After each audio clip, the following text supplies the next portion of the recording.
You can spend your whole life looking at the sky and still miss the moment when human beings changed their relationship to it. For most of history, the heavens were something people lived under. They watched the sun return. They watched the moon change. They watched stars appear, disappear, and return again. The sky was not decoration. It was timing. It was direction. It was rhythm. It was one of the first great systems of order human beings ever learned to trust. But then something extraordinary happened. That order was cut into metal, arranged into circles, given moving parts, and turned into something a person could hold in the hand. At first glance, it looks like a relic. Beautiful, delicate, ancient. The kind of object people admire for a moment, and then file away as a curiosity from a vanished world. But look longer. The markings are too disciplined. The circles are too deliberate. The structure feels too dense with meaning to be just decorative craft. This is not simply an artifact. It is a system. And more than that, it may be one of the earliest moments when reality itself began to take the form of an interface. That is what makes this object so important. Not just what it is, but what it represents. Because the sky is too vast to hold, too distant to carry, too immense to grasp all at once. You can stand beneath it. You can observe it. You can remember what returns. But observation has limits. Memory has limits. Human scale has limits. And this is where a device like this changes everything. It does something profoundly simple and profoundly important. It takes a reality too large to grasp directly and turns part of its order into something readable, usable, operable. Instead of facing the heavens only as something overwhelming and far away, the user can consult a structured model. Relations become legible. Positions become comparable. Motion becomes something that can be worked with. That is the threshold. Before this, the sky is above you.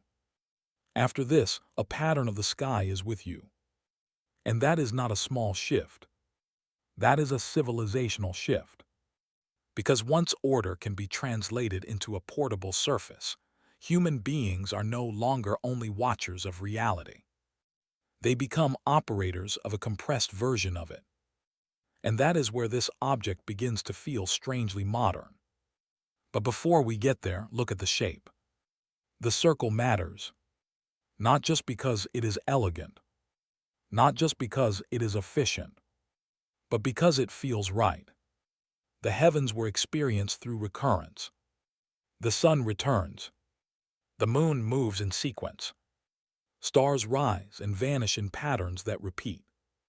The year cycles. So when cosmic order is arranged in circles, the object does more than organize information. It borrows the authority of the sky's own rhythm. The form itself starts teaching before anyone speaks. That is one of the deepest things hidden here. People do not only trust systems because they are explained well.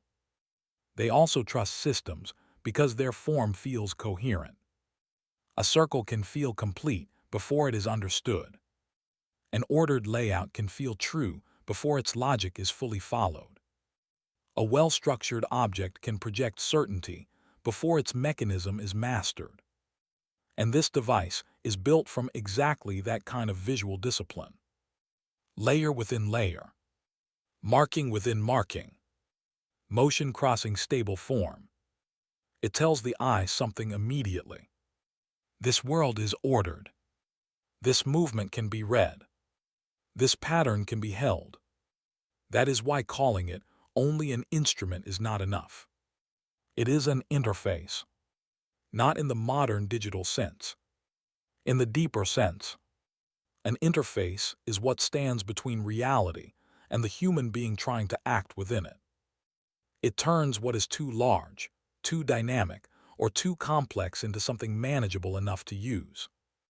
That is what this device does. It does not become the sky. It does not replace the heavens. But it translates enough of their order into a surface a person can consult, rotate, compare, and trust. And once that happens, a very old human pattern becomes visible. Reality is larger than us. So we build forms that reduce its scale. We find pattern inside immensity.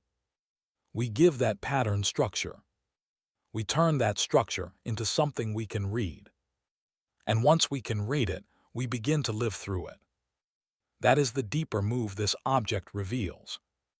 And maybe the most astonishing part is this. The sky is too large to carry.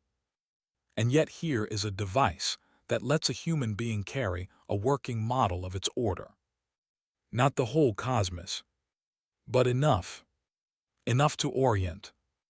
Enough to guide. Enough to give action a framework. That changes the relationship between person and world. The user is no longer only someone standing beneath the heavens, trying to interpret them from a distance. Now the user carries a model of that order, consults it, operates through it, returns to it. That is a different kind of knowledge. More intimate, more repeatable, more human scale. And once knowledge becomes portable, it becomes more than knowledge. It becomes companionship, something you travel with, something you rely on, something you trust not as spectacle but as guidance. That is why this object matters far beyond the history of astronomy. It reveals one of civilization's deepest habits. When reality is too large to live through directly, human beings compress it into systems. That is the pattern. And once you see that pattern, this ancient object stops looking remote. It starts looking familiar. Because we still do this now. Every day. Maps, dashboards, weather panels, navigation screens, charts, interfaces everywhere. Different materials. Same deep move. Take what is too large to grasp. Find the pattern. Give it form. Build something a human being can use. That is why this device is not just a beautiful remnant of the past. It is an early sign of a world we still live inside. A world shaped by compressed realities. A world navigated through interfaces. A world where trust often begins not with raw reality, but with the systems that make reality feel readable. The first people who used objects like this may never have imagined glowing screens, digital maps, or modern dashboards. But the logic was already there. Reality exceeds human scale. Pattern makes it less overwhelming. Form makes pattern easier to hold. An interface makes form usable. That is the story hidden inside this device.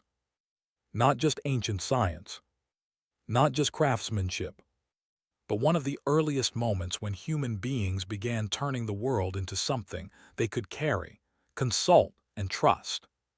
The tools changed. The pattern did not. And once you see that, the next question becomes impossible to ignore. What exactly is the relationship between this ancient sky tool and the modern dashboards and interfaces we trust every day? That is where the next part of the story begins.